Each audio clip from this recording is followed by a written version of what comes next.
자, 제목이 이제 한국 춤의 이제 역사 네 번째 시간이에요, 벌써. 원시 그리고 이제 그 사가 존재하지 않는 그 기술되지 않는 역사가 존재하지 않는 시기의 어떤 무용은 사실은 굉장히 찾기도 어렵고 얘기하기도 되게 어려워요. 이제 그런 부분들에 대한 이제 접근인데 오늘은 특별히 필기를 여러분들이 해주신 걸 제가 걷어가겠어요.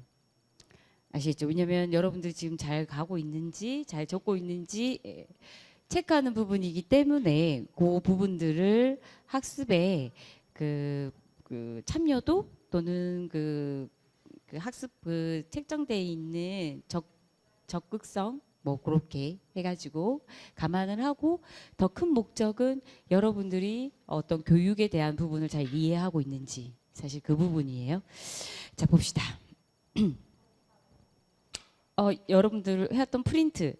자 오늘 목차입니다. 무용사 연구의 한계.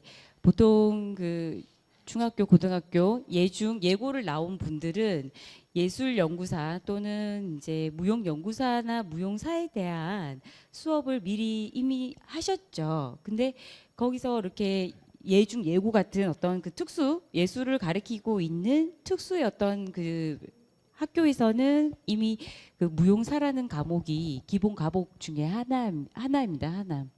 근데 계속 그 책자라든지 교재를 보면 굉장히 똑같은 얘기를 반복하고 있다라는 것을 여러분들은 알고 있을 겁니다. 근데 그렇게밖에 할 수 없는 이 무용사가 가진 한계의 부분, 그리고 이 한계를 어떻게 극복하고 이 원시 시대의 춤을 바라볼 것인가, 그리고 이 춤에 대한 부분을 굳이 어떻게 유형화, 카테고리로 나눌 것인가, 그리고 이런 관점으로 이렇게 해석하고 분류하고 그리고 연구했던 이 부분들을 통해서 결국은 원시시대 무용을 춤을 추는 우리는 어떻게 이해할 것인가로 마무리를 해보도록 할게요. 자 먼저 보통 이제 제가 이렇게 접근하는 방식인데요.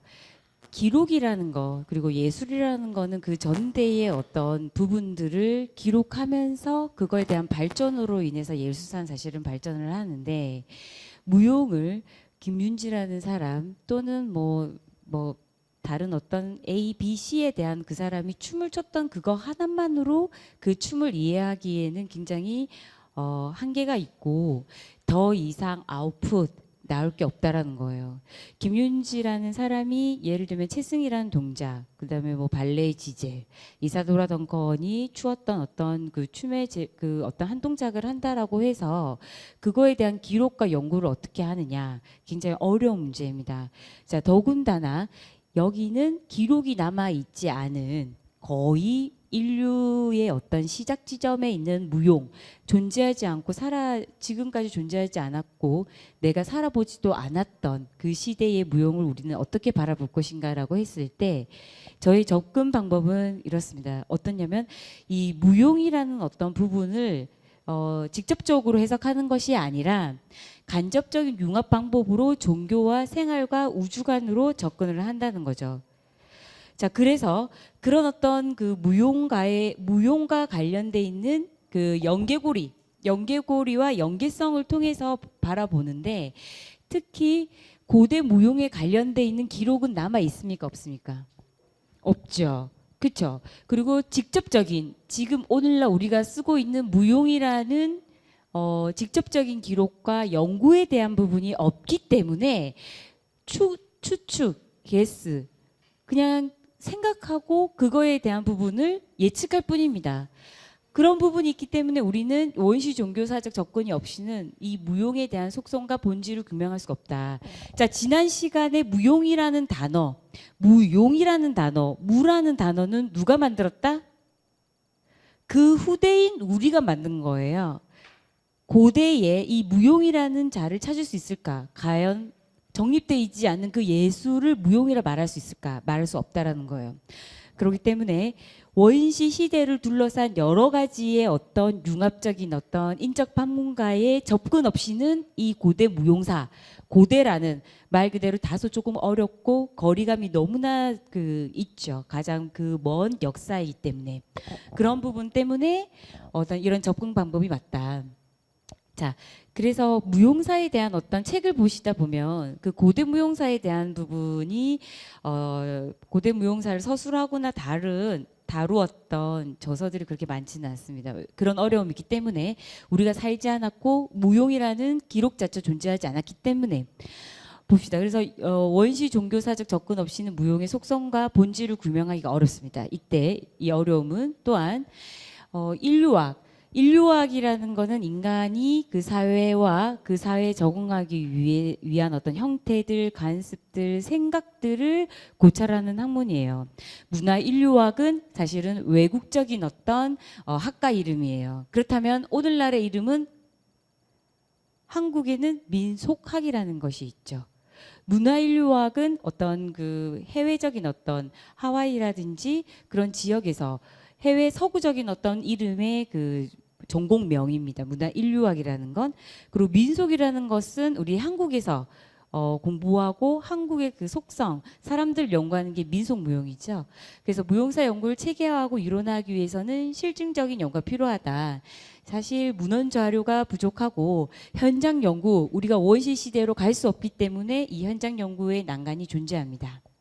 그렇다면 이걸 어떻게 극복할 것인가? 자, 주목해 보세요. 이게 뭐예요?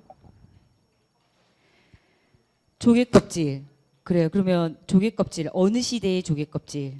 또 질문 들어. 지윤? 지윤아, 너무 열심히 하는 데를 내가. 지윤아, 요거 뭐예요? 그냥 이거 책에 보지 말고 책자를 보지 말고 그냥 감성적으로 그냥 즉흥적으로 딱 봤을 때 조개예요. 그쵸? 근데 조개인데 뭐가 달려 있어요? 그쵸? 눈, 코, 입. 자, 여기서의 이제 문제는 지아야? 왜 눈, 코, 입을 뚫어놨을까?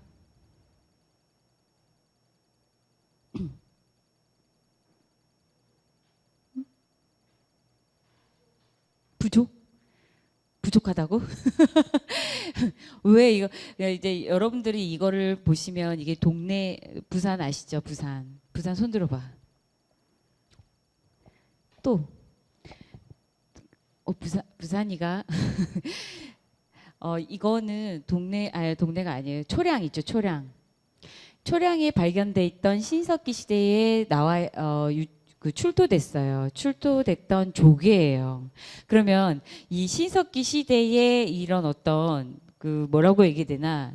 이게 이제 눈, 코, 입 누가 봐도 눈은 이렇게 생겼고 이제 코는 없지만 입을 엄청 크게 그렸던 부분인데 이거는 결국은 뭘로 쓰였다?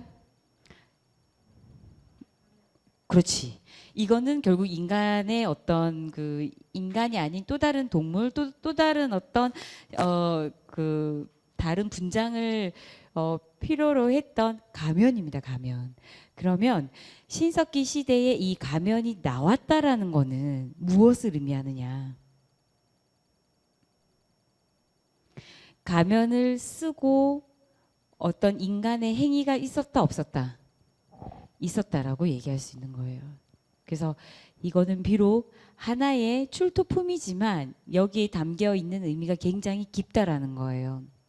어쩌면 가면극, 이제 여러분들 가면극 많이 들으셨죠? 가면극, 이제 또 재미난 거는 가면극이라고 얘기를 했을 때 또 비슷한 종류가 뭐가 있나? 가면극, 탈놀이, 탈춤, 좀 이거 써보세요. 자, 가면이라는 거는 우리나라만 갖고 있는 걸까요? 그게? 아니죠. 현대무용이나 발레에서도 무도회장의 장면이라든지 제2인칭 또는 내 내면에 있는 나를 표현하기 위한 방법 중에 하나가 나를 가리는 거란 말이야. 그래서 한국 무용뿐만 아니라 현대나 발레에도 이 가면은 존재했어요. 그렇죠? 그러면 이거는 뭡니까? 인간 도구, 공연 예술 도구의 보편성이라고 말할 수 있는 거예요. 어떻게 보면. 그렇죠? 그리고 또 한 가지. 수건 있잖아요. 그 뭐 예를 들면은 그 명주천이 됐던 그러면 춤이 손끝을 길게 하기 위해서 어떻게 보면 더 큰 에너지를 뿌리기 위한 어떤 목적 때문에 손에 긴 천을 달고 이렇게 한단 말이에요. 그러면 손에 수건을 들고 하는 춤이 한국에만 존재하느냐? 혹시 일본에도 존재합니까? 안 해요? 우리 중국 학생, 저기 주무시는 우리 학생 좀 깨워 보세요. 중국에도 손에 천을 끼고 추는 춤이 존재하나요? 그쵸?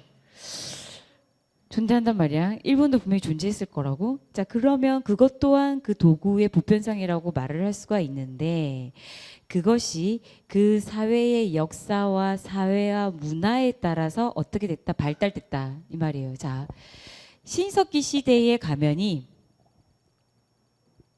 이제 우리가 이제 고대라고 하면 그 고대 다음에 뭡니까? 내가 너희들 이거 하나라도 완벽하게 외우고 끝내야지 반학기를. 자, 중세 다음엔 그렇죠. 근세 다음엔 근대. 자, 그리고 가면을 쓰고 추는 춤의 종류를 우리는 언론 매체라든지 여러 연구에 의해서 굉장히 많이 노출됐어요. 기억나는 거 다 얘기해 보세요. 종목.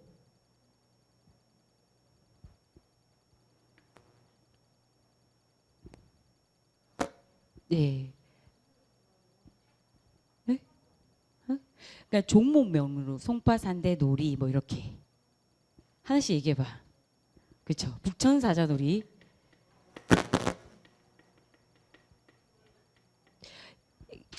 질문은 이거예요. 얼굴에 가면을 쓰고 탈놀이를 하면서 춤을 추는 한국의 탈놀이의 종목이 뭐가 있느냐. 기억나는 대로, 들었던 대로. 또 안동, 그쵸? 그게 뭐예요? 하회탈. 하회 별신굿이라고 해야 되나? 자, 또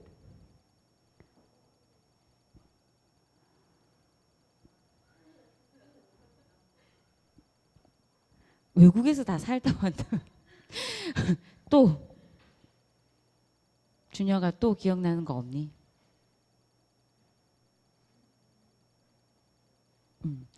저는 이제 처음부터 끝까지 제가 하고 싶은 말은 딱 하나예요. 자, 뭐냐면 결국은 춤의 뿌리는 뭐다 하나다. 자, 처음 신석기 시대에 가면으로 시작을 했다면 근세를 기점으로 자, 말해 볼게요.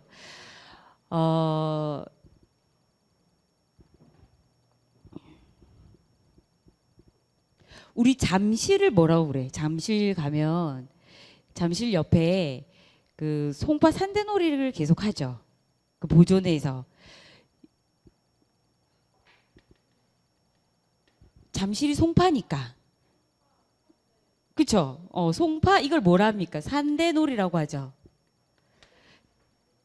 그래서 송파 산대놀이를 그 잠실의 그 호수 옆에서 하는 거예요. 송파 산대놀이를. 송파 산대놀이가 송동구에서 할 이유는 없잖아. 그 송파예요. 그 다음에 동네. 부산 동네. 굉장히 유명한데. 동네. 부산의 동네. 동네 랴류? 잘했어. 동네 랴류. 또 아까 봉산 탈춤이라고 했잖아요. 그다음에 아까 여기서 말했던 그 요쪽 지대 봉산 탈춤. 자, 그러면 여기 경북 그 경남 위쪽 또는 경남과 경북 사이에 고성 오강대 그리고 여기도 이제 수영 야류가 되죠. 춤의 뿌리는 하나예요. 그리고 이야기를 이끌어가는 테스트도 하나야. 뭐 예를 들면은 뭐 기생 나오고 중노승 나오고 그다음에 이제 양반 나오고 그 양반을 뭐 놀려주는 주제는 하나예요. 배역도 하나예요. 자, 테스트 하나고 배역도 거의 등장인물이 동일해요. 그렇죠? 근데 왜 지역별로 이것을 다 가면극이라고 할 수 있다라는 거예요. 왜? 쭉 시대의 흐름에 의해서 발전되고 분화되었기 때문에 이 많은 용어의 단어를 이렇게 쓰고 있다라는 거예요. 춤의 뿌리는 하나이나 시대의 흐름과 문화적 발전에 의해서 춤의 종목은 양과 질의 확대, 성장, 발전이 이루어졌다. 그겁니다. 또 한 가지 예를 들어 볼게요. 그게 제가 처음부터 끝까지 여러분들한테 말씀드리고 싶은 이번 수업에 이번 학기에 또는 기말에도 이 부분에 대한 내용을 제가 제시를 했습니다. 오늘날 우리는 자, 이게 현대의 어떤 부분이라면 현대의 이만한 그 수많은 이런 하의 별신구부터 시작을 해서 굉장히 그리고 강릉에는 이걸 뭐라고 얘기를 하느냐? 강릉 단오제라고 얘기를 하죠. 제주도는 입춘구 탈놀이라고 얘기를 해요. 마찬가지예요. 자, 지금 가면을 예를 들었을 뿐이지 건무도 시작은 하나예요. 시작은 하나. 근데 이 하나의 종목이 지역별로 어떻게 나뉘어져 있냐 하면 밀양에는 뭐 있어요? 밀양 건무가 있죠. 동네에는 뭐가 있습니까? 동네 고무가 있어요. 자, 근데 중앙의 궁전 또는 궁에서는 국가에서는 이걸 뭐라고 했느냐 단지 무고라고 얘기를 한단 말이야. 자, 또 여기 통영에는 뭐라고 합니까? 북춤을 승전무라고 한단 말이에요. 마찬가지 건무도 그렇죠. 그 다음에 가면극도 마찬가지고 그 다음에 수건을 들고 있는 살풀이도 마찬가지예요. 자, 다시 정리를 해드리면은 춤의 역사라는 거는 내가 그 당시에 살아서 그걸 기록하는 것이 아니라 그 다음 후대가 그 전대를 기록하면서 예술의 발전은 있습니다. 그렇죠? 우리가 원시 시대에 이 신석기 가면이 존재를 했다라는 거, 그거 하나만으로 여러분들은 무엇을 알아야 하냐면 한국 가면극의 또는 시초 또는 이게 한국의 가면극의 유물 정도는 이해가 되셔야 돼요. 이러한 하나의 유물, 하나의 흔적, 하나의 기록들이 오늘날의 시대의 흐름, 인간의 어떤 창작의 욕구, 그 다음에 문화적 발전, 환경적 요인, 그 다음에 역사의 어떤 흐름으로 인해서 춤에 뿌리는 하나였던 나무가 점점점 가지를 쳤다라는 거예요. 비록 신석기 가면 하나로 오늘날에 이렇게 각 지역의 종류별로 그 명칭도 다른 가면극이 존재할 수 있었다라는 거예요. 그게 한국 춤의 역사예요. 정말 대단한 거. 정말 대단한 거예요. 어느 나라에서도 이런 가면극 하나를 이렇게 많은 독립된 종목명으로 분화시키고 발전시킨 나라가 없습니다. 여러분들은 그런 부분에서 한국인으로서의 자부심을 가져도 된다는 거예요. 왜? 이거는 논리적인 전개이기 때문에. 허황되거나 추상적이거나 이렇게 말도 되지 않은 나의 어떤 주장을 필력하는 것이 아니라 기록 속에서의 어떤 정리 또는 그거에 대한 어떤 이해를 통해서 바라보니 한국 춤 또는 한국 공연, 한국의 예술사는 대단하다라는 거예요. 그 질적, 양적. 자, 문제는 이것이 한중일에 대한 부분이에요. 사실은. 한중일 동일된 아시아 문화권으로 있다 보니까 한국의 강강수월래가 중국에서 나오고 예를 들면 또 한국에 관련되는 아리랑이라는 얘기가 또 다른 나라에서 만들어지고 결국은 무형의 예술들은 재생산될 수 있는 위험에 노출돼 있다는 거예요. 그래서 이런 우리 한국 춤에 대한 역사를 제대로 기록하지 않으면 어떻게 될 수 있다? 빼앗길 수 있다라는 거예요. 조금 더 이 부분을 좀 더 들어가면 빼앗기고 안 빼앗기고의 문제가 아니에요. 이거는 우리의 한국 춤의 역사이기 때문에 우리가 지켜나가야 되는 부분입니다. 그리고 이 부분에 대한 거는 정확한 어떤 논리적인 그 예술 지식이 정립되지 않은 이상은 저희가 반박할 수 있는 힘이 없습니다. 저는 이제 그런 어떤 작업들을 조금씩 하고 있는데 고로 춤의 뿌리는 하나이나 사회의 발전, 역사의 흐름, 문화적 배경들로 인해서 그리고 제일 중요한 거 인간의 창작 욕구라는 거예요. 이렇게 전국적으로 분포할 수 있었던 것은 민중주의 또는 자유주의 가능한 한 양반 중심의 어떤 상류층 중심이 아닌 조선 후기에 사실은 어마어마한 영향력으로 보급됐던 부분들입니다. 이제 그거는 좀 시간이 지난 다음에 말씀을 해드리도록 하고 이렇게 신석기 가면 하나로도 어떻다? 충분한 어떤 이해를 여러분들이 가져가셔야 된다. 이제 이것이 제가 두 가지예요. 두 가지.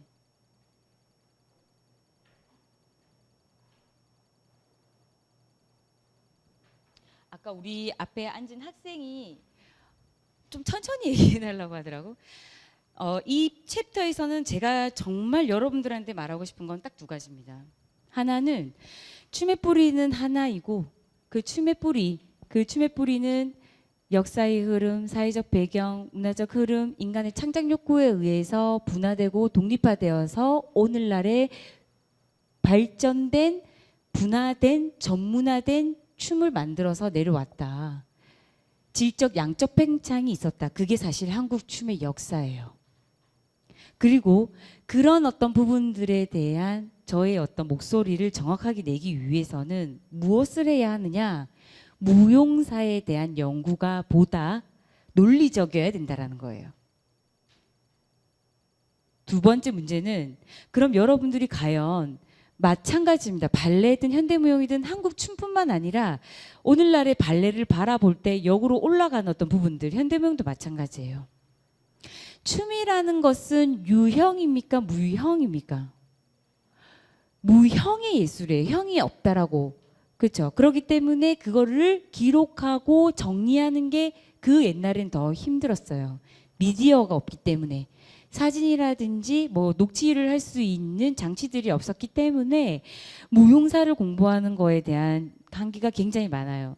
자, 지난번은 무용사를 이해하기 위한 용어적 정리였다면, 자, 오늘은 한국 춤 또는 무용사 연구의 가장 핵심적인 방법론 하나. 무용사를 어떻게 공부해야 할 것인가. 이 부분이에요. 무용사를 또 왜 해야 하는가? 그리고 결국 한국 춤의 역사를 뭐라 말할 수 있느냐? 이 부분입니다. 이 챕터 내에서 제가 강조하고 싶은 부분. 그러면 결국은 무용사 연구의 한계를 뛰어넘는 방법론을 저는 여러분들한테 말씀을 드린 거예요. 또 한 가지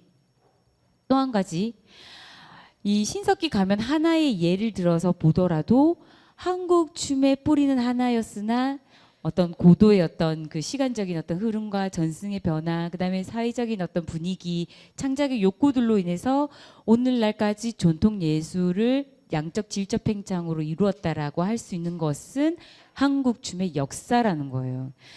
여느 나라, 특히 동양권에 있는 중국과 일본에 대비해서 어마어마한 한국 춤 역사의 가장 중요한 핵심이에요. 정말 그렇게 존재했습니다. 그거를 앞으로 몇 시간마다 저는 여러분들한테 말씀드리려고 합니다. 자, 보세요. 그러면 요거는 뭡니까? 북청사자놀이를 뭐 여기서 이제 절대적으로 유래할 수는 없지만 어떤 시원점, 시작점을 본다면 이렇게 조선 후기 또는 15, 16세기의 북청 그 위에 위에 있죠. 중국과 지금 북한 쪽에 있는 평양 그 위쪽 지역에 북청 사자놀이가 있었어요. 또 한 가지는 과연 북청 사자놀이를 누가 쳤을까? 당연히 여자는 좀 힘들지 않았을까? 그런 생각을 해보고, 자, 요거는 무용총에 있는 수렵도입니다. 무용총은 많이 들어보셨어요. 무용총은 고구려 벽화예요. 결국은 항상 어떻다? 기록은 그 전대의 어떤 형상들을 후대에 기록한 거예요. 결국은. 그래서 이거는 고구려 벽화예요. 고구려 벽화인데 수렵도 중에, 그러니까는 고구려 벽화를 다음 시간에도 보겠지만 다음 시간에 볼 겁니다. 무용총 굉장히 중요한 부분이에요. 근데 고구려 벽화를 뭐라 칭하냐? 그 이름을 무용총이라고 지었단 말이에요. 왜 무용총이라 지었느냐? 여러 가지의 그림들이 있으나, 그 벽화에 그림들이 있는데 유독 무용을 하고 있는 그 장면이 너무 인상 깊어서 고구려 벽화 무용총이라고 이름을 지었습니다. 그 중에 하나가 수렵도고, 지금 이걸 원본은 저희가 사실 볼 수가 없죠. 이거는 지금 거의 북한 위쪽 지역이 있기 때문에 공동 작업을 했겠지만, 남북한이 민속박물관에 가면 요것이 그 뭐라고 해야 되나, 복사본을 이제 거기다 이제 걸어놨어요. 그래서 여러분들 중간고사 때 이제 과제가 그거예요. 친구들이랑 조금 그 날씨 좋고 이럴 때 팀을 이루어서 박물관을 가서 춤을 찾아오는 거. 요거 그런 거 지금 힌트 하나 드렸어요. 자, 그러면 이게 이제 그 고구려 고군 벽화에 나왔던 무용총 내의 여러 그림들 중에 이제 수렵도, 그 사냥하고 그 뭐 이렇게 이제 말을 타고 그런 부분들입니다. 결국은 원시무용에 대한 그런 어떤 생각들, 원시무용에 대한 이해는 추측하는 거예요. 추측. 그리고 그거에 대한 이제 증명인데, 문헌을 통해서 춤의 형태와 의상과 어떤 무구라는 거는 도구구자를 써서 무용에 쓰는 도구들은 도구들의 어떤 기록과 실증적인 무용 자료, 이건 실증적인 거죠. 이런 동구 벽화라든지 풍속가를 통해서 추측을 해야 한다. 요 부분은 뭐라고요? 무용사 연구를 하기 위한 방법론 말씀드렸어요. 또 한 가지가 있어요. 자, 현장 연구입니다. 현장 연구를 통한 해석과 기록. 1962년도에 이제 이건 제가 현장 연구를 갔다 온 겁니다. 충청북도는 무형문화재예요. 자, 국가무형문화재 난 안다. 손 들어보세요. 시도 무형문화재 난 들어봤다. 시도 무형문화재. 나는 무형문화재는 중요 무형문화재는 들어봤다. 어디서 들어봤어요? 근데 다들 어느 별에서 왔니? 다들 어느 별에서 왔니? 주요 무형문화재는 들어봤다. 손 들어봐. 한 명? 2명? 3명? 어디서? 고등학교 때, 그러니까 너희 고등학교 때라고 하면 내가 잘 모르니 그 고등학교 때 에?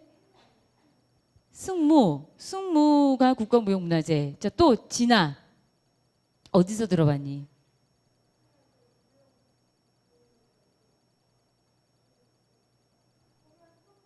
프로필 읽어보면서 어디서 들어봤어?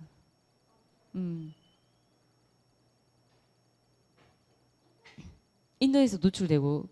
근데 이제 제대로 이해를 못했죠. 그게 우리야. 알아가면 돼. 이제 참고 이게 지금 이렇게 녹화되는데.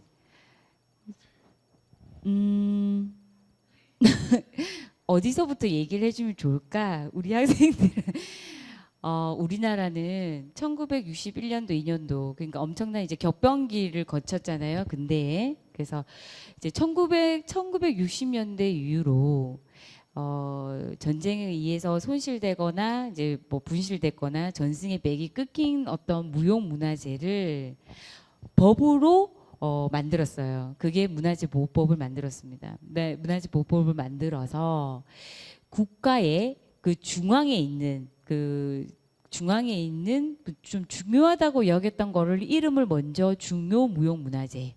그래서 임해방, 그다음에 정제만, 이해주, 선생님들이 하셨던 승무 살포리는 중요 무용 문화재로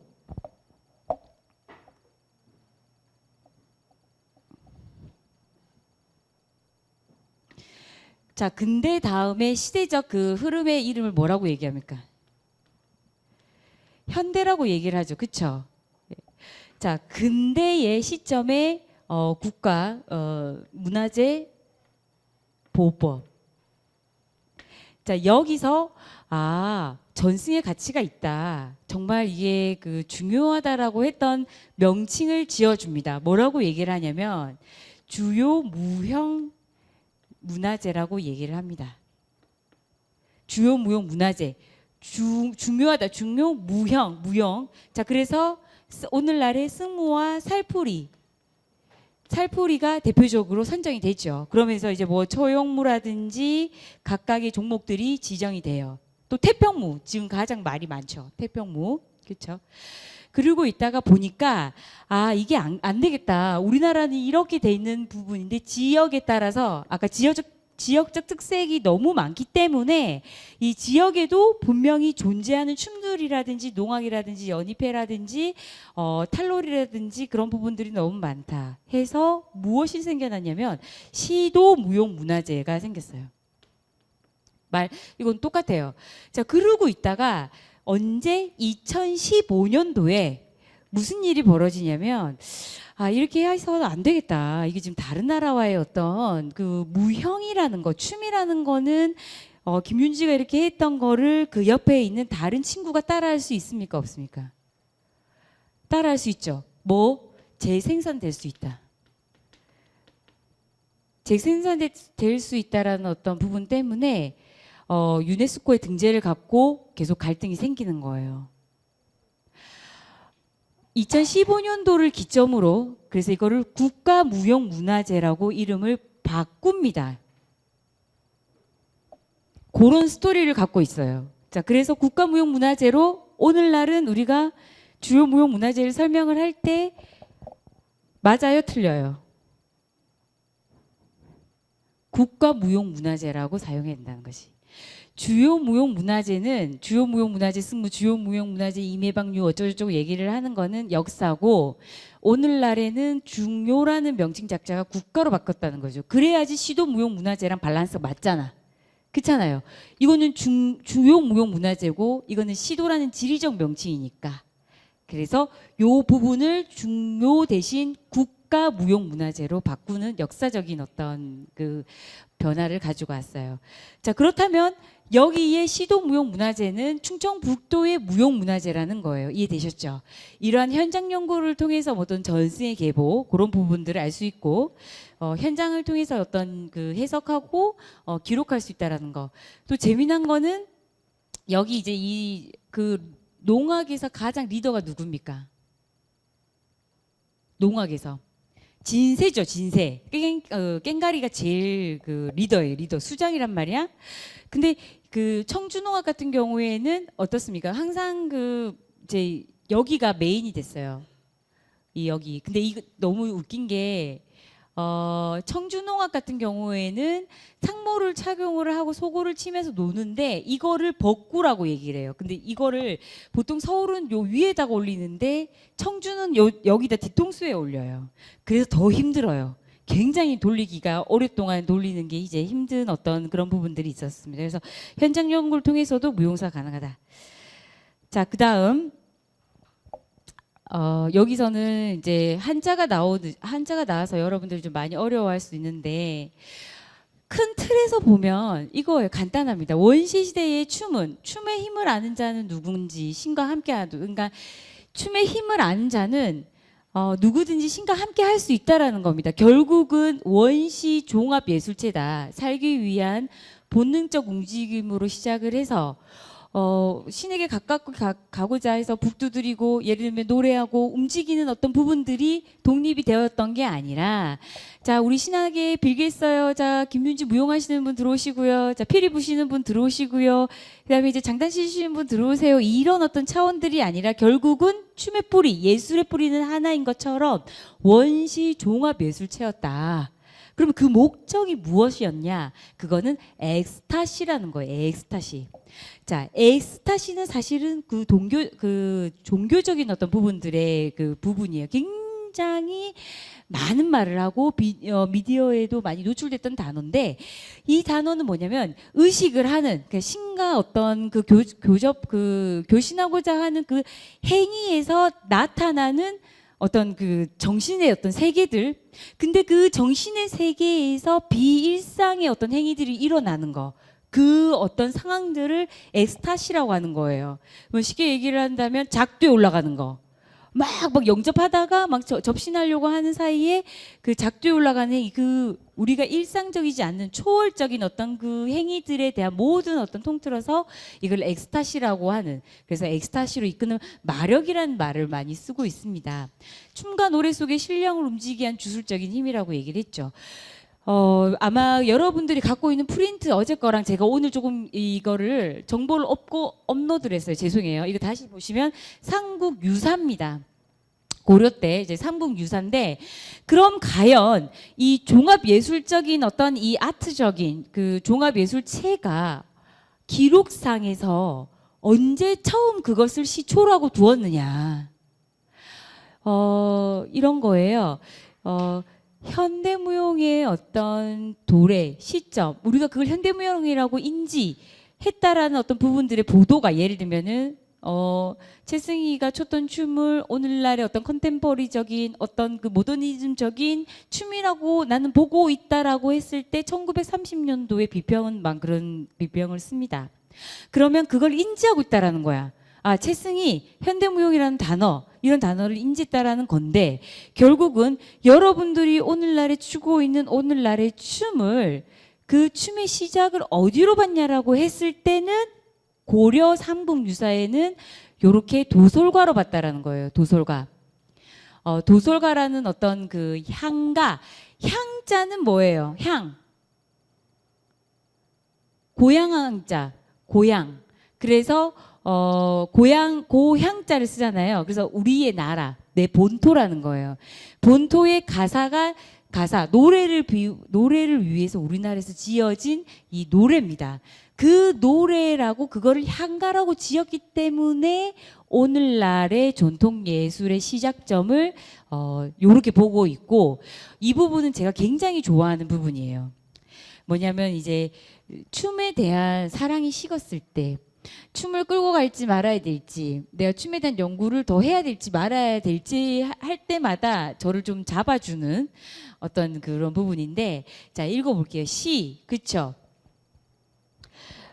시, 소, 이. 그 다음에 차, 탄식하다, 차. 또 탄식하다, 차탄. 차탄하다, 여러분들 뭐 그런 단어 쓰잖아요. 차탄지 뭡니까? 이건 알죠? 아니요, 이건 연결음이고 부족이에요. 그러니까 뭐냐면 시를 써도 뭔가 감동이 안 와, 그렇죠? 자, 그 다음에 그 다음에 영, 가, 지 뭡니까? 영은 불을 갑니다. 노래를 불러도 또는 무엇을 해도, 노래를 불러도 또는 노래를 읊어도 부족하다. 소리와 몸짓을 넘어 흥에 겨워 춤추고 슬픔을 달래기 위해 춤춘다. 고로 무지도지, 춤추고 뛴다라는 얘기예요. 자, 이 말은 뭐냐면 사람은, 특히 이제 여러분들은 되게 표현하고 싶어 해요. 그리고 누군가 앞에서 나서는 어떤 그 트레이닝을 계속 받았고 무대를 많이 서봤어요. 그렇죠? 그래서 나는 대중이 아니라 나로 봐주기를 원해요. 굉장히 그게 강합니다. 표현하고 싶어하고 튀려고 하고, 그다음에 뭐 내가 메인이 아니라 뒷자리에 있으면 이제 그때부터 기분이 굉장히 나쁘죠. 뭐 저도 그랬던 것 같아요. 막 연습할 때 별거 아니야, 그냥 기본이야, 기본 하는데 스스로 이제 앞으로 나가는 거지. 이제 중앙센터라든지 맨 앞자리로 이렇게 가는데, 여러분들 한 명 한 명은 굉장히 표현하고자 하는 욕구가 컸기 때문에 춤을 추고 있는 거예요.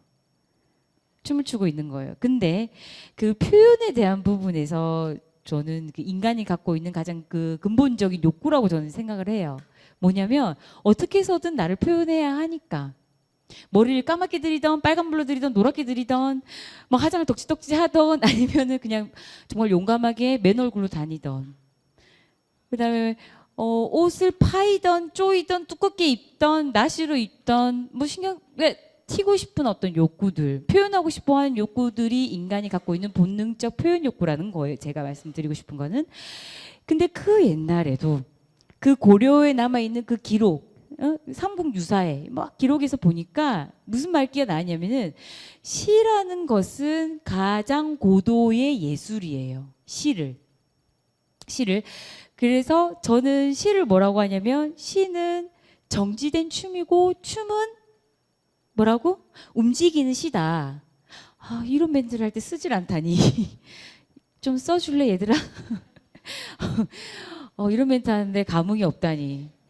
감수성이 너무 이제 둔탁합니다. 예. 자, 시는 정지된 춤이고 춤은 움직이는 시다. 종남아 무슨 말인 것 같아요? 한 번도 그런 고민 해본 적이 있니? 내가 춤을 추는 게 과연 예술인가?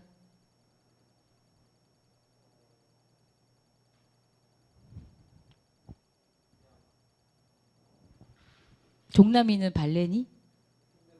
그래. 발레리노 같아서.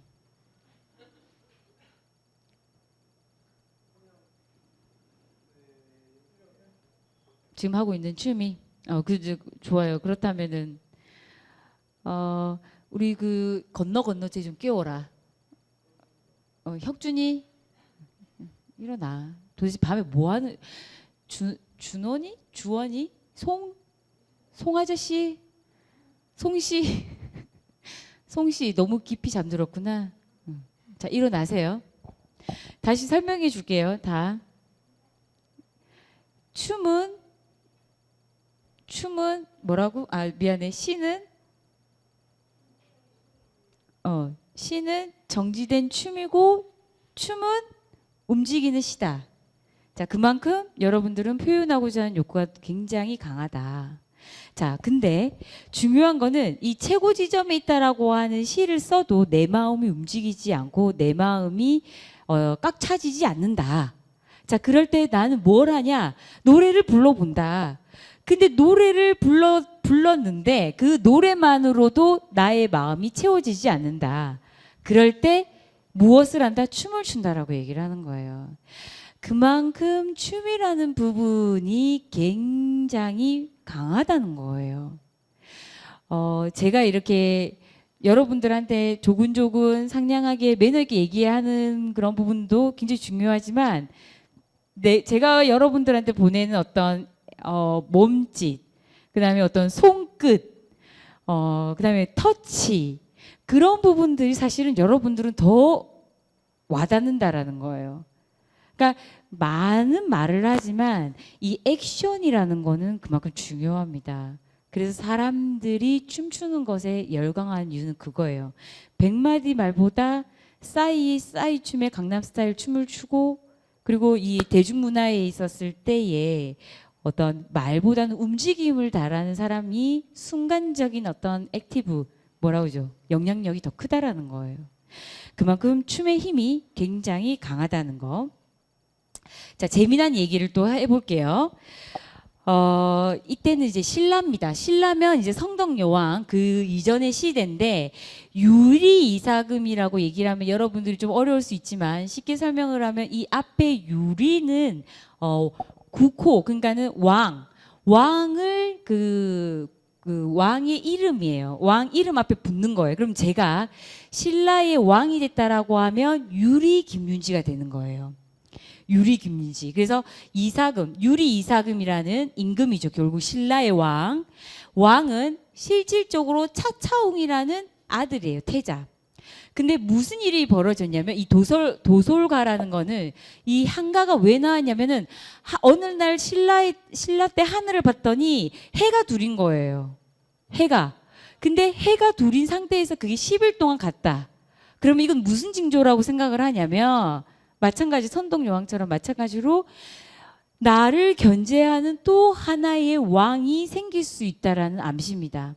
그런 부분에서 이 한가를 읊조려서 그걸 달랬다라고 해서 그게 시온이 만들어졌고, 조금 더 위로 도솔가의 시온을 찾아보니 차차홍의 태자인데 이 태자가 되는 후보가 3명이었어요. 원래 박씨, 석씨, 김씨가 있는데 나이가 많은 사람이 왕위를 계승하라라고 말을 했다. 근데 이 서로 왕이 내가 아니라 그 상대편 사람이 됐으면 좋겠다라고 얘기를 합니다. 그래서 뭐라고 얘기를 하냐면 이 부분이에요. 성스러운 지혜를 가진 사람은 이가 많다. 자, 여기서 말하는 이는 뭐냐? 여기서 말하는 이, 그렇지. 아, 이거 헤드 이렇게 왔다 갔다 하는 헤드의 이. 이빨이에요, 이빨. 자, 그래서 이가 많은 사람으로, 이가 많은 성스러운 지혜를 가진 사람, 그러니까 이거야 얘들아 잘 생각해야 돼. 이가 많은 사람이 다 성스럽다는 얘기가 아니라 성스러운 지혜를 가진 사람들이 보편적으로 이가 많다라는 거예요. 그래서 실험사바 떡을 씹어주는 거예요. 하도 이제, 야, 너가 왕해. 아니야, 너가 해야 돼. 서로 이제 밀어주는 거지. 되게 그 겸양의 미잖아요. 그치? 서로 양보하면서 나를 시키면 내가 잘할 것 같은데 제가 해야죠. 그런 거. 그래가지고 이제 했더니 떡을 이렇게 물어줘요. 떡 씹어봐 이래가지고 요 이빨 개수를 셀러 봤더니 실제로 이 이사금이 많았다고 합니다. 그래서 이사금이 이제 왕이 되었다라는 얘기가 있는데, 자, 이 시점에서 한번 해봅시다. 뭐 요즘에는 교정 기술이 우리 여기 있는 다 친구들 다 성스러운 친구들이네요. 우리 남학생들 해봐. 입 벌리지 말고 저기 입 벌리지 마. 뭐 나오겠다. 해봐. 교정을 많이 했네요. 우리 송씨 여기는 굉장히 다 성스럽네요. 아, 좋습니다. 그래서 어른들이 여기 이빨이 가지런을 해야 된다라는 어른들이 말씀을 굉장히 많이 하세요. 이제 그 잇몸 또는 이라는 게 그런 어떤 이런 부분에 대한 그 스토리텔링이 사실은 있어요. 그래서 입과 이 사이가 이제 벌어진다라든지 이빨수가 별로 없는 거는 사실은 뭐 여러 가지 어떤 의미로 뭐 물론 아닐 수도 있지만 이런 거는 좀 재미삼아 여러분들이 알고 있으면 좋습니다. 그래서 옛날에 어떤 신라의 왕은 어떤 이런 스토리텔링이 있었다. 자, 지난번에도 좀 제가 말씀을 드렸던 부분인데요. 요걸 조금 더 구체적으로 보면 무라는 거는 이렇게 이제 제단이 있죠. 제사를 올리는 단, 이제 지면이죠. 지면. 요런 부분에서 이렇게 가지를 들고 춤을 추었다. 이런 식으로 해서 이제 갑골문자, 그러니까 갑골문자 또는 상형, 이제 나타나는 모습을 보고 글을 지었다라고 하는데, 결국은 무는 아름답게 화장하고 노래하고 춤을 추어서 감동을 시킨 영을 전달하는 의미이고, 이 무자가 결국은 요렇게 된다라는 의미이죠. 여러분 이거 이해되셨어요? 어떤 부분 이해가 안 되나? 다 크게 얘기해 보세요. 모르는 건 짚고 넘어가야지. 이제 나는 좀 천천히 하려고.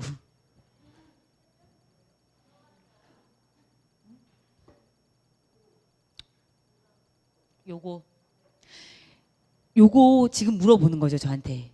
이거는 우리 전공이에요. 무용. 모를 수 있어, 충분히. 무자야. 그리고 요거는 뭐냐면 무당할 때 무예요. 무당무고 이거는 이제 무용 무자인데, 우리 전 보러 가죠, 엄마들. 그쵸? 전 보러 갈 때 무당, 무녀 쓰죠.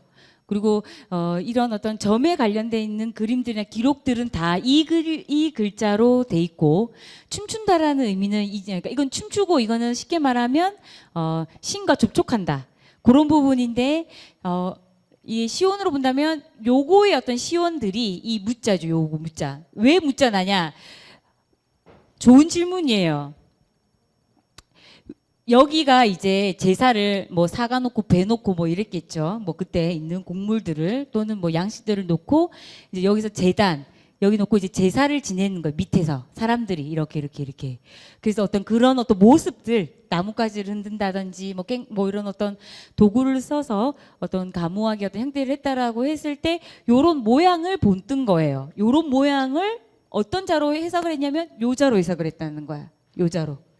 자, 그러면 이 자는 뭐냐? 결국은 신에게 비는 행위를 하는 여자라는 거예요. 그게 오늘날의 어떤 무용의 어떤 무자로 연결이 될 수 있다라는 부분입니다. 그래서 요거는 이제 고대사 연구, 고대 무용사 연구 논문 어떤 그 이병옥 교수님 논문인데 그런 걸 출처를 이렇게 밝히고 요거에 대한 부분을 제시를 했더니 요런 어떤 그러니까 결국 이자와에 대한 부분은 굉장히 깊은 연관이 있고 굳이 글자의 선후 관계를 따진다면은 얘가 양자가 1, 얘가 무슨 자?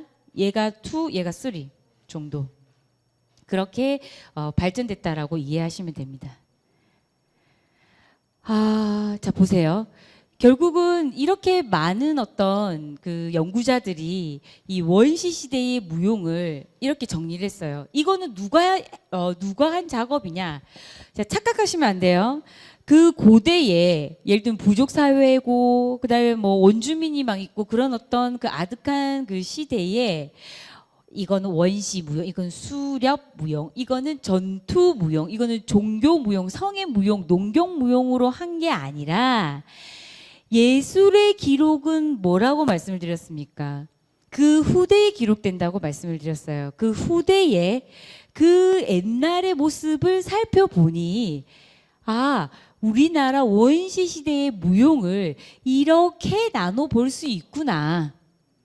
굳이 나눈다면 굳이 원시 시대의 춤은 살기 위한 본능적인 움직임 또는 원시 종합 예술체라고 이해를 했지만 그런 부분들을 조금 더 나눠보니 후대의 학자들이 나눠보니 수렵무용, 전투무용, 종교무용, 성애무용, 농경무용, 의식무용이라고 할 수 있다라는 거예요.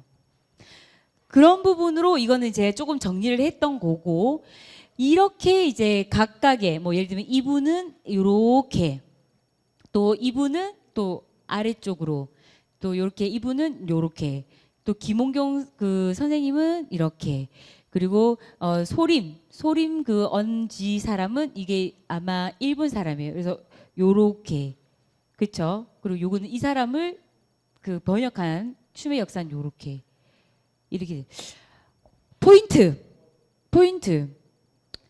무용사에서의 어떤 그 기록은 오늘날에는 실시간으로 가능해요. 뭐 SNS도 있고 그다음에 뭐 컴퓨터라든지 인터넷이 있기 때문에 네트워크 형성이 잘 돼 있고 실시간의 반영이 기록으로 남을 수 있지만 그러한 도구 또는 미디어가 없던 시대의 기록은 당대의 무용은 그 후대에 기록되어진다라는 거. 그 후대에 기록되어진다는 거. 그렇죠? 그래서 이런 말이 있어요. 역사는 살아있는 사람의 기록이다. 나는 근세 또는 중세, 근대에 살진 않았지만 그때의 채승이의 춤들 그리고 그때 당시에 들어왔던 외국의 어떤 문물들의 춤들 그리고 이제 혼선되고 혼돈되면서 나타났던 무용의 모습들을 현대를 살고 있는 한 사람 연구자의 입장으로서 그거를 기록하고 이거는 그때 당시에 이런 이해로 바라보는 거예요. 결국은 역사의 기록은 결국은 살아있는 사람들 그 후대 살아있는 사람들의 기록이다. 그거 꼭 적어주세요.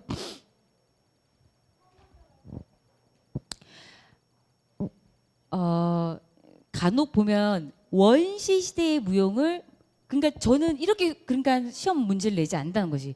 예를 들면 얘들아 이제 시험 문제에 원시 시대 무용의 종류가 몇 가지냐?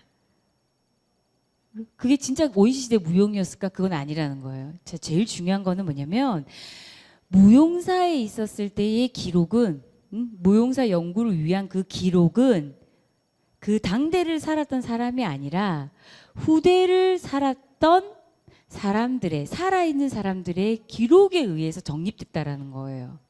자, 물론 지금 오늘날 나는 이제 현대를 살고 있기 때문에 현대의 어떤 트렌드, 현대 공연예술, 현대의 어떤 무용에 대해서 지금은 미디어라든지 사진이라든지 인터넷을 통해서 야, 뭐 엊그제 어느 극장에 누구의 작품이 이렇게 좋았더라. 그리고 이런 작품은 사회적 메시지, 예술적 가치, 그다음에 어떤 의미적인 파악을 할 수 있지만 그 춤에 대한 실체가 존재하지 않았던 실체가 없잖아요. 원시시대 우가 볼 수 없잖아. 그 사람은 그때의 춤은 내가 재현할 뿐이고 그 실체는 존재해 안 해? 안 하죠. 부시맨 정말 부시맨 그때 당시 부시맨이 와서 우가 하는 걸 봐야지만 그게 실체인데 그게 실증 연구인데 그게 가능하지 않다는 거예요. 언제부터? 거의 고대, 중세, 근대까지. 근대에 살았던 사람이 채승이가 나와서 이렇게 하나? 이렇게 할 수 있나? 아니라는 거예요. 그렇기 때문에 후대를 사는 사람들의 기록이다. 그 기록을 잘 해놔야지만 무용사의 어떤 발전이 있다. 자, 그럼 굳이 이렇게 본다면 유형별로 굳이 이렇게 맞는 연구자들이 했던 부분에 대해서 나누어 본다면 수렵이었다. 수렵 무용 우리가 이제 붙이는 거죠. 무용자도 근대 이후 교육적 목표라고 했으니까 어떤 수렵을 위한 동물의 어떤 모방, 그다음에 사냥 모방 이런 부분들에 대한 거를 우리는 수렵 무용이라고 할 수가 있다라는 거예요. 또 한 가지. 이건 이제 천동기 시대에 나와서 팔두령. 한자 공부가 조금 중요한 이유는 이 얘기예요. 이 팔자는 뭘까요?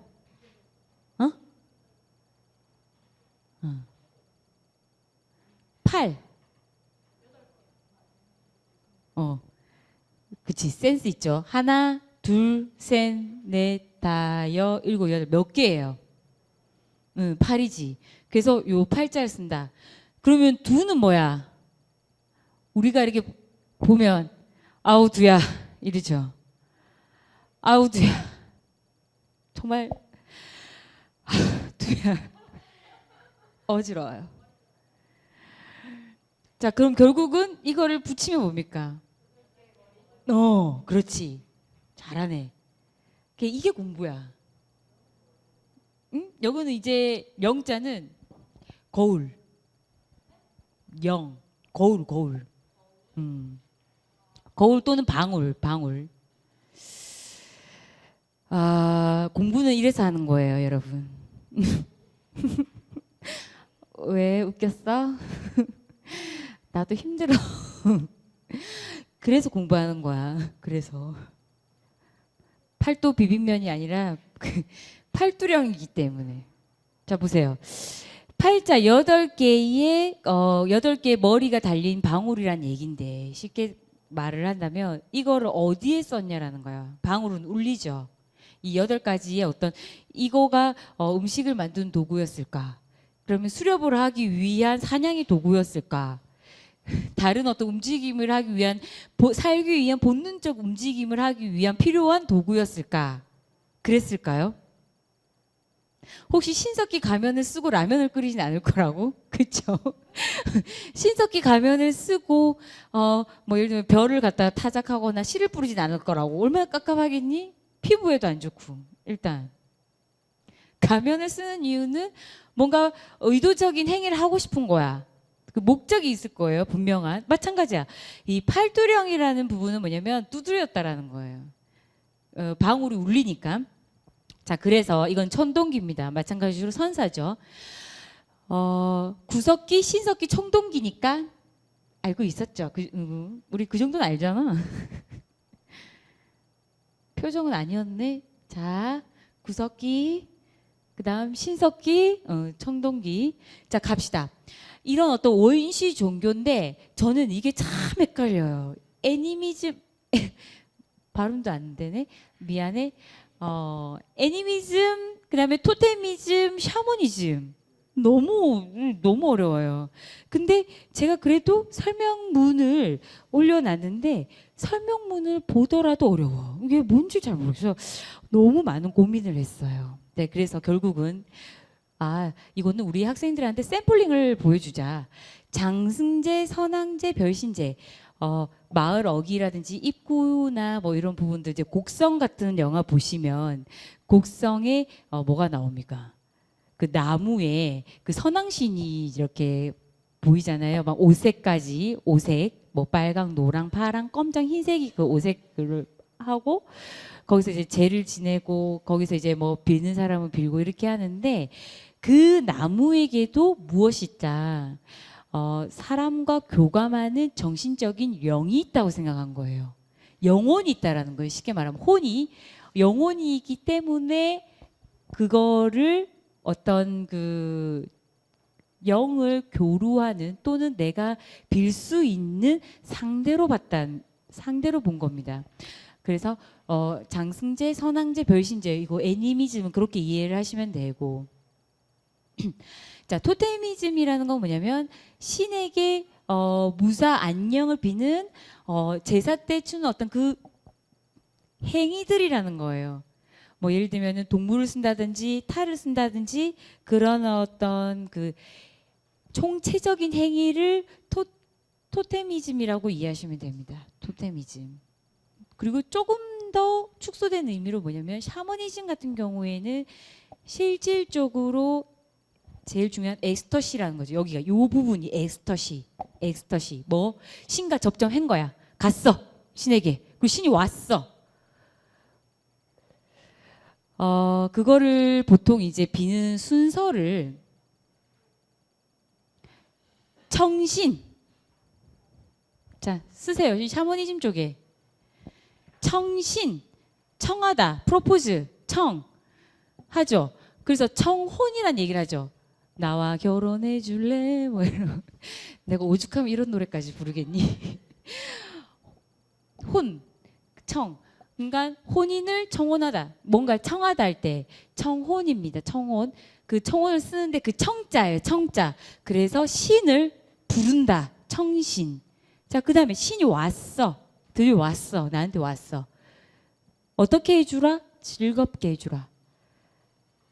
오락을 하라는 거. 오락. 그래서 오신. 막 즐겁게 놀았어. 빠이빠이. 잘 가세요. 사람은 항상 끝마무리가 중요해. 그래서 보낸다. 이별한다. 송신. 청신하고 오신하고 송신하고 그것이 사실 모든 어떤 샤머니즘 또는 구세서의 순서예요. 그것만 이해를 하시면 여러분들이 이제 현장 연구 나갈 때 뭐 굿을 본다라든지 탈로리를 본다든지 단오제를 본다든지 그런 부분을 할 때 그게 가장 큰 핵심적 절차예요. 그리고 이제 그게 조금 뭐 시간이 지나면 더 구체화됐던 기록도 있어요. 예를 들면 뭐 길놀이부터 시작한다. 길놀이 들어가고 집에 있는 신부터 즐겁게 한 다음에 뭐 신한테 먼저 고사하고 청신, 오신, 송신 같은 어떤 그 절차적인 부분이 5개가 될 수도 있고 8개가 될 수도 있고 근데 그게 지역마다 조금씩 다르죠. 근데 여러분들은 거의 이렇게 하시면 돼요. 샤머니즘이라는 어떤 행위들은 처음에는 신을 부른다. 청신, 그 신을 즐겁게 해준다. 오신, 그리고 안녕, 잘 가세요. 송신, 빠이빠이. 그래서 우리가 이제 뭐 한송 할 때 송자 있죠. 그 송자를 보통 쓰죠. 자, 이렇듯 샤머니즘의 어떤 부분들. 그래서 이런 어떤 샤머니즘, 토테미즘, 애니미즘 이런 어떤 원시 종교 때 이러한 팔두령을 썼을 것이다. 추측이죠. 추측. 그리고 이제 농경 사회로 들어오면서 이런 어떤 뭐 천신제라든지 지신제. 자, 천은 뭐예요? 하늘천이죠. 그래서 그 하늘에게 고하는 재, 지는 땅지자입니다. 그래서 땅한테 하는 재, 그다음에 풍작을 기원하는 뭐 감사제, 두레춤 뭐 이런 부분들이 이거는 그때 당시 있었던 게 아니라 오늘날 우리가 봤더니 오늘날까지 전해졌던 이런 춤이 결국 이 농경무용이라는 오원시 때부터 시작이 됐다. 그다음에 마법 의료무용이라고 하는데 요런 게 굉장히 많았습니다. 이제 벽사라는 거는 신을 물리친다는 어떤 그런 의미도 있는데 여기서 여러분들이 이제 많이 이제 익힌 그게 있을 거예요. 뭐냐면 처용, 그다음에 방상시 요런 부분이고요. 특히 식힘굿이라든지 방상시는 거기에요. 장례 문화에 나옵니다. 해다지. 혹시 고향이 진도인 분? 아, 진도는 대단합니다. 진도. 거기서까지 너무 멀어서 못 왔구나. 진도 다시래기가 굉장히 유명하죠. 다시래기. 죽음의 어떤 그 제사들 뭐 여러 가지 어떤 부분들인데 방상시라는 거는 그 어떤 죽음의 신이든 여러 가지 신을 무서움을 느낄 수 있는 아주 큰 얼굴이 엄청 커요. 엄청. 굉장히 이제 실제만 우리들 입장에서는 이런 식긴굿이라든지 이런 부분들은 그런 병마라든지 치료를 위했던 그런 게 나타났을 것이다. 그리고 성의 무용이라는 거는 종족 번식을 위한 남성의 어떤 부분들을 신성시하거나 이런 부분인데 제주도로 가면 이건 이제 우스갯소리예요. 제주도를 가면 한라산의 모습이 누구의 모습 같다라고 했어요. 여자가 누워 있는 모습이라고. 그렇게 해서 이렇게 가슴이 이렇게 약간 나오고 이렇게 배 살짝 나오고 이렇게 내려와서 여성이 누워 있는 모습이라고 해서 한라산이 음기가 강하다. 음기가 굉장히 강하다. 그래서 이 음기를 눌러주기 위해서 뭐가 나왔다? 이거 맞추면 정말 대단한 거예요. 이게 문화인류학이에요. 민속학이죠. 자, 가산점 1점. 자, 그 제주도는 여성이 엄청 강한 섬. 그리고 여성성이 아주 그 대단합니다. 정말 대단해요. 정말 제주도 분들은 아무튼 해녀부터 시작을 해서 이렇게 누워 있어요. 한라산이 엄청 날 좋은 날 보고 있으면 누워 있단 말이야. 그 누워 있는 모습이 마치 여성이 누워 있다는 거예요. 이제 그 섬의 기운을 누른다는 거지, 여성이. 여성은 보통 이제 음기라고 얘기를 하잖아요. 그래서 섬에 대한 부분에 음과 양의 조화라는 취지하에 뭐가 나왔다? 그렇지. 도라루방. 그게 실질적으로는 요거라는 거. 여기서 한번 빵 터져야 되는데 우리 도라루방 이름이 우리 학생 이름이 이신 플러스 1점 신우 1점 도라루방을 남자죠. 물론 도라루방이 남자인데 그 모습은 사실은 요런 어떤 형태를 띠고 있죠. 이거는 카메라 끄고 합시다. 이 얘기는. 너무 궁금하면 개인적으로 오세요. 자, 그다음에 우리 너무 순수하구나. 그리고 알 것들은 다 이제 자고 있고 막. 됐어요. 여기까지. 자, 그다음에 이제 의식무용이라고 해서 그쵸. 여기서도 또 나와요. 해다지 이제 상여놀이 다시래기 방상시 춤 해다지 춤이라고 있는데 요거는 그렇게 뭐 춤이라고까지는 할 것 없지만 우리 인간이 살 때 가장 그 통과 의례 일상 의례를 뭘로 시작을 합니까? 나라는 사람이 태어나서 가장 내가 딱 태어났어. 자, 원래 네 발이죠. 우리는 네 발로 시작해요. 애기야. 애기 같이 안 보이지만 애기야. 자, 태어납니다. 출생. 그러면 태어나고 지나요. 그 다음에 무엇을 합니까? 짠짠짜잔 짠짠짜잔 결혼. 자, 결혼을 합니다. 자, 그다음에 이제 결혼을 하면은 그다음에 또 아니 그러니까 내 인생으로 본다면 그렇죠. 죽죠. 우리 바로 죽어. 우리 우리 바로 죽어. 우린 심플하니까. 자, 죽어요. 자, 죽고 나면 뭘 해요? 의례예요. 여러분 지금 죄송해요. 뭐냐면 의식적인 부분을 생각해야 돼. 의식, 의례. 결혼해서 아기를 낳는 건 맞지만 이 의례는 한번 출생에 낳았죠. 그 다음에 죽고 난 다음에 뭘 합니까? 제사를 착한 일 많이 했구나. 제례. 자, 여기서는 태생이죠. 태. 그 다음에 결혼을 합니다. 그쵸? 혼례. 그쵸? 혼례. 그 다음에 죽어요. 장례를 치르죠. 그 다음에 이 제사 문화는 제례입니다. 아, 죄송해요. 요거 상례. 혼례, 상례, 제례, 태생. 다시. 태생, 혼례, 죽는 상례, 그 다음에 다시 그거를 음식을 대접을 해주고 차례를 올리는 제사를 지내는 제례. 자, 그래서 이것을 뭐라 얘기를 하냐면 일상의례라고 얘기를 해요. 또는 통가의례.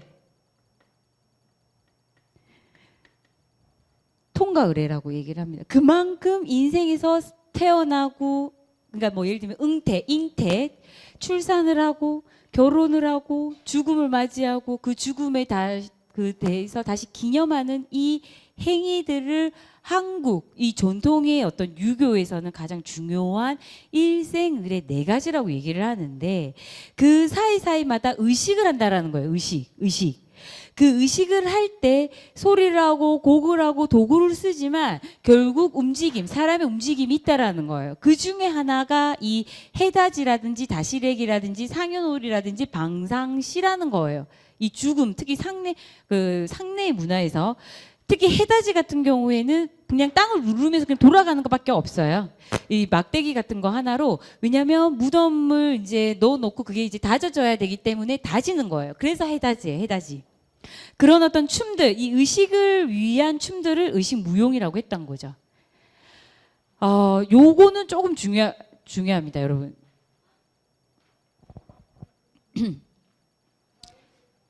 중요하다라는 어떤 이유는 사실은 뭐냐면 그림이 아마 다를 거예요. 이게 오늘 제가 갱신한 거예요. 죄송해요.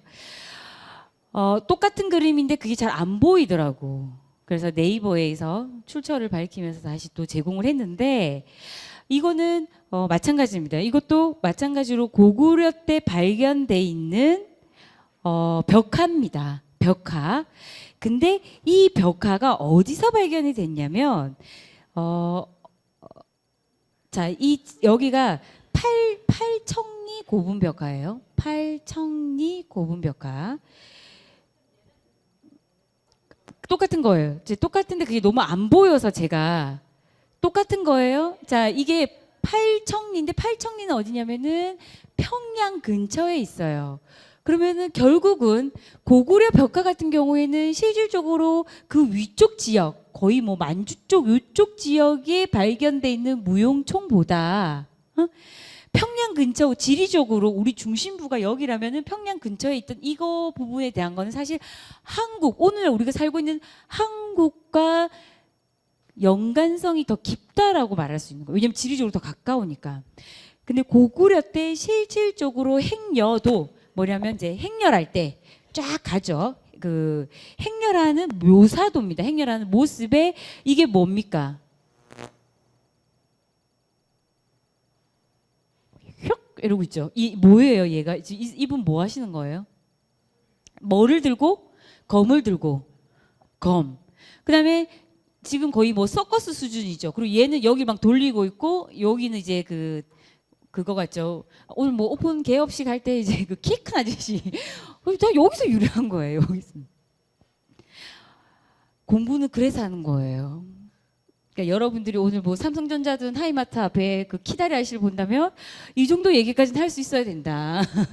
이거는 실질적으로 우리 인간의 아주 오래된 어떤 본능적 놀이라는 거지. 그래서 인간을 뭐라고도 얘기하냐, 놀이 인간이라고도 얘기를 하는 겁니다. 그래서 이런 어떤 그래서 뭐 칼춤이라든지 할춤이라든지 방패춤이 요때부터도 존재했을 것이다라는 추측을 하고 있습니다. 항상 마무리가 중요해요. 그쵸? 그러니까 이게 그냥 얘기를 한 게 그때 고대 때 그 전투무용이라는 게 있었다라는 그런 표현보다는 그런 전투를 했던 본능적 움직임을 우리는 굳이 얘기를 했던 거고, 이런 기록을 통해서 검을 들고 있었으니까 이런 칼춤, 오늘날 말하는 검을 들고 추는 춤이 있었겠구나. 검은 어디 쓰지? 싸울 때 쓰는 거니까 그렇게 전투무용이다. 그렇게 이해하시면 돼요. 마지막. 자, 다 일어나세요. 이제 이거 얘기하고. 몇 시니? 몇 시? 오, 아직 멀었네. 30분 딱 다 채울 거예요. 아니, 그러니까 나머지 30분 채울 거라고. 근데 막 힘들다, 이해 못하겠다, 너무 피곤하다 하는 애들은 계속 잔 애들이야. 보통 깨워보면 그냥 힘들대 열심히 하는 애들은 안 그렇잖아. 알았어. 그 나이. 자, 10분만 나에게 10분만 줘. 그럼 그 원시무드, 예를 들면은 이거 원시무용의 춤의 종류는 무엇이며, 예를 들면은 원시무용의 춤의 종류는 무엇이며 뭐 그 춤이 어땠을까, 이런 질문들은 사실은 어떻게 보면 어려운 거예요. 굉장히 어려운 거예요. 그거를 단지 후대인 연구자들이 그렇게 학문적인 부분 때문에 체계화 또는 유형화를 했다라는 겁니다. 마지막 봅시다. 자, 그렇다면 이렇게 봤을 때 원시시대의 무용을 여러분들은 그 기존에는 어떻게 이해를 하셨어요?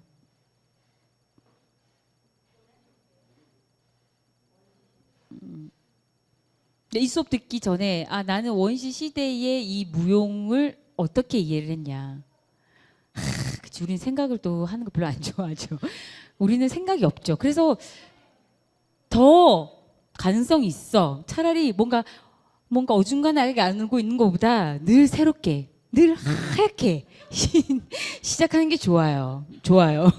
그렇죠. 춤도 그렇잖아. 이렇게 코스에 있는 것보다 아무것도 안 된 상태에서 깨끗한 상태, 아주 클리어한 상태. 우리는 그런 여자들이야. 자, 보세요. 종합적인 특징을 본다면 굳이 수렵과 전투와 종교와 마법과 성애와 농경이라는 인간이 갖고 있는 일상적인 생활들이에요. 그 생활들이야. 결국은 예술이라는 거, 예술을 향유하는 거, 고급 예술, 공연 예술, 고전 예술, 말 그대로 내가 돈이 있어서 사람을 부르고 안무를 짜게 하고 그 안무 공연을 사고 그 티켓을 사고 그 자리를 VVIP를 사고, 그렇게 하는 사람들은 사실은 먹고 살만한 사람들이에요.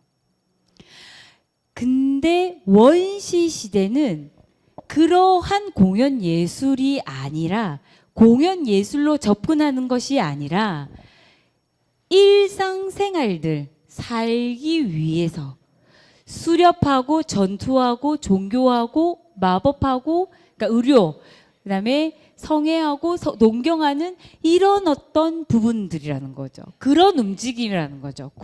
분류를 하면. 그리고 목적은 말씀드렸죠. 아까 예술적 가치, 이런 공연적 가치로 접근하면 원시는 조금 힘들다. 이 부분은 생존의 수단이었다. 그리고 내용적 의미와 사상 면에서 본다면 이걸 다 통틀어서 어떻게 보면 가장 그래도 오늘날의 무용, 오늘날의 노래, 오늘날의 가사라고 칭할 수 있는 행위 중, 이 여러 가지 행위 중 행위 중에 하나를 본다면 나름 신과의 소통적인 부분에서는 일상 동작이 아닌 뭔가 다른 동작이 나왔을 것이다.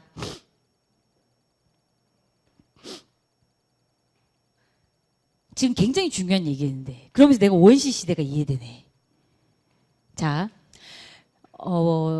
이때 시기에는 이 공연 예술이라는 거, 그쵸? 이 예술을 위해서 예술을 만드는 행위, 향유자가 있고 행위자가 있고 작업 일지가 있고 안무 설계가 있고 그리고 돈이 들어가 있고 무대가 있고 스테이지가 있고 패턴이 있고 아니었다는 거예요. 그거는 무엇이 기반이 된다. 살만해야 살 수 있을 정도 그 윗단계입니다. 사실은. 그렇기 때문에 이때 당시는 먹고 사는 행위들, 수렵이라든지 전투라든지 땅을 많이 갖기 위해서 투쟁한다라든지 농사를 짓는다든지 아프니까 어때요? 뭔가를 또 다른 행동을 해야 되겠죠. 그리고 아기를 낳기 위한 이런 행위들을 해야 되겠죠. 그런 생존의 수단의 어떤 모습들을 후대인 우리가 분류화를 시켰다라는 겁니다. 분류화를.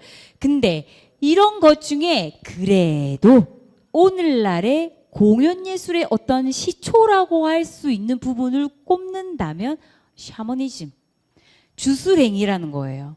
엑스터시를 위한 그 부분은 이것은 공연. 자, 그러면 자, 질문.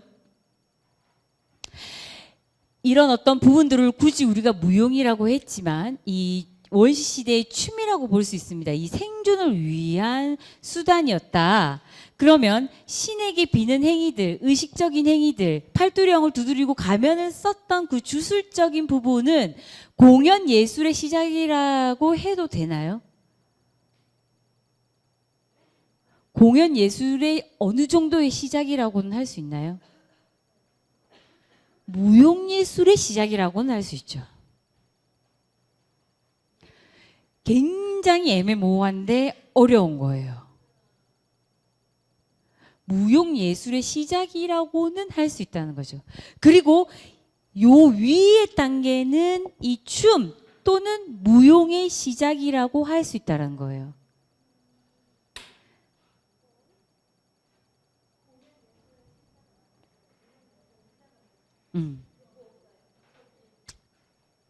자, 얘들아, 다시.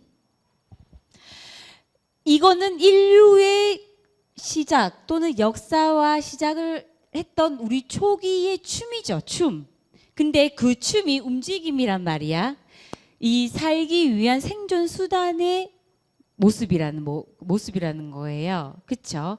그런 어떤 움직임의 행위들이 결국은 오늘날의 무용의 어떤 시작점이라는 거야. 그래서 요 부분에 대한 거는 춤 또는 무용의 시작이라고 해도 된다고.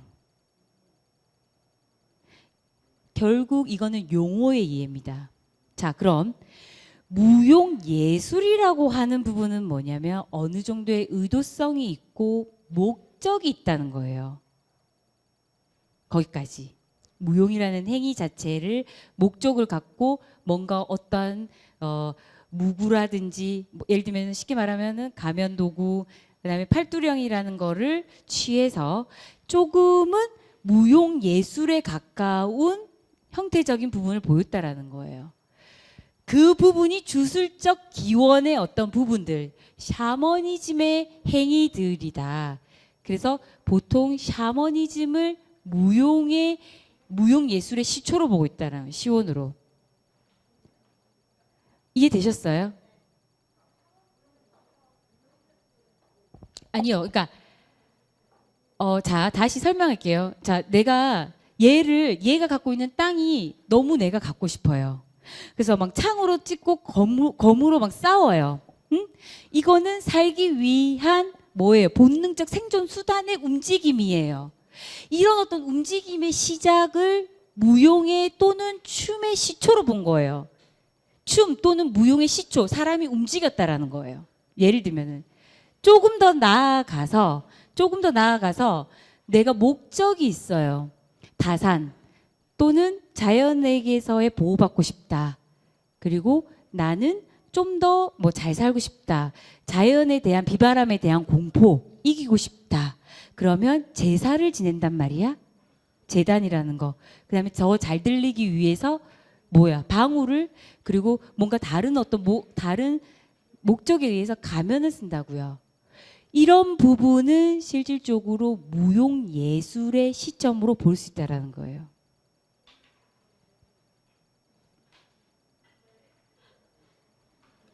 무용과 무용 예술은 같아요, 달라요? 그렇죠? 어떻게 달라요? 그러면 무용 예술과 공연 예술은 같아요? 그거는 잘 아는데.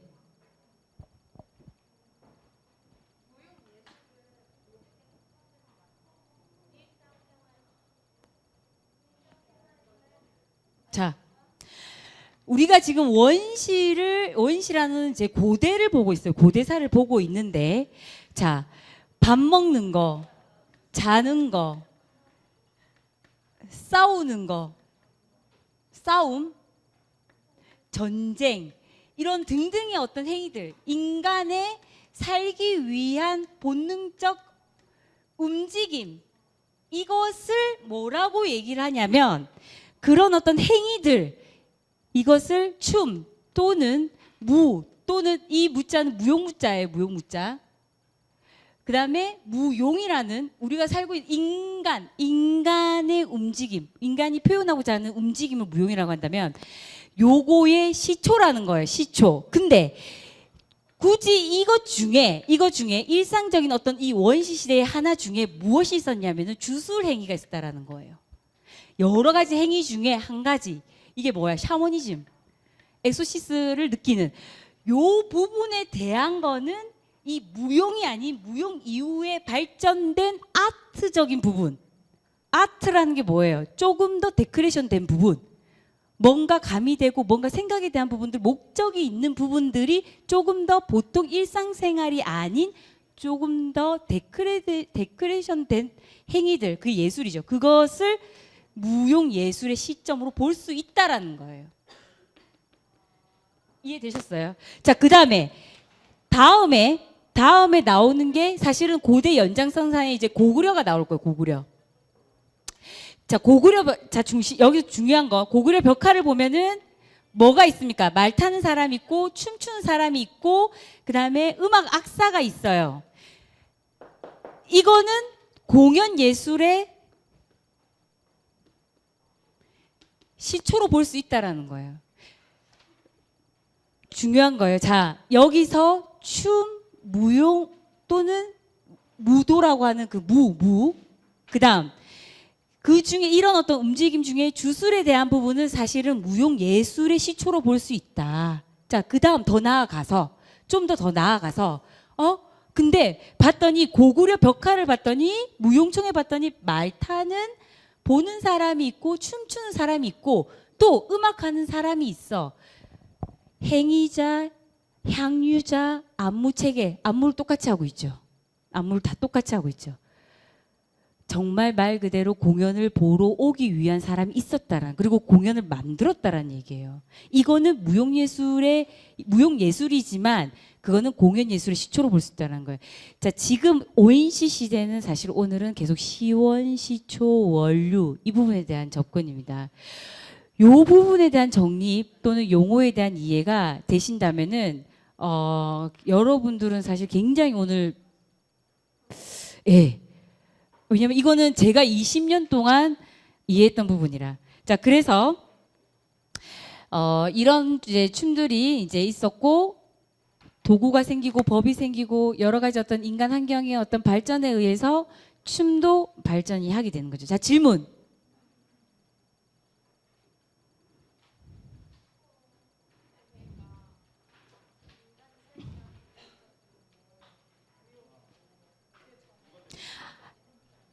자, 인간이 살기 위한 원시 시대의 움직임을 무용이 아니라 무용의 시점으로 본다는 거예요. 무용이 이런 어떤 움직임에서부터 시작했다는 거예요.